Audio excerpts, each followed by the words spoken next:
Oklahoma notches a big win. Clemson goes down, and Nebraska drops another one-score game. Let's talk about that in the rest of the afternoon college football action.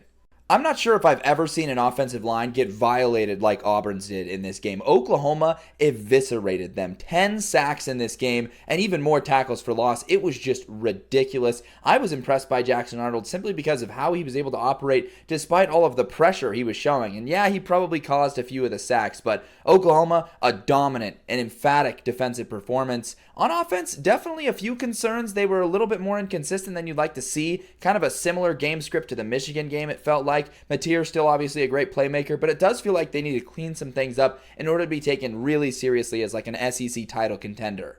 This was the most entertaining game of the day so far. Every time you looked at your screen, there was a massive game-altering play happening, whether it was Justice Haynes' 75-yard touchdown run or the touchdown Hail Mary to end the half for Nebraska. Big plays left and right, but at the end of the day, Cornhuskers' run defense, atrocious. They could not stop Michigan. Michigan obviously is very good at running the football, but this was an issue against Cincinnati as well. So for Nebraska, losing Tony White this offseason, some of those key defensive depth pieces, it's clearly taken a toll, and that's one of their flaws this season. They've got a nice runway in the next month of October. They can rack up some wins, but a tough L early in the season, big-time statement win for Michigan when they needed. Again, Biff Poggi, is he better than Sharon Moore?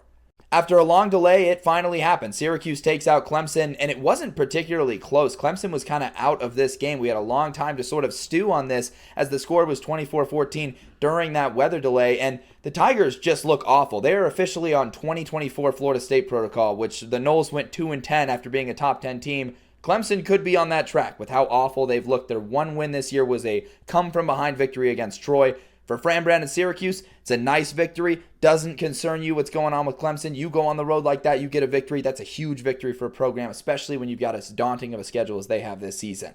NC State and Duke having a really fun back-and-forth high-scoring battle. It looks like Duke's going to finally hold on to one of these big games. Don't want to jinx them. Hopefully I don't because the game's not over as I record, but that NC State defense, really, really awful. You knew it would catch up to them eventually. It does this week. Shout out to Castle. He's got some Scattaboo vibes, wearing that number 4. He's kind of built like a bowling ball the same way, so big shout out to him. Big win for Duke.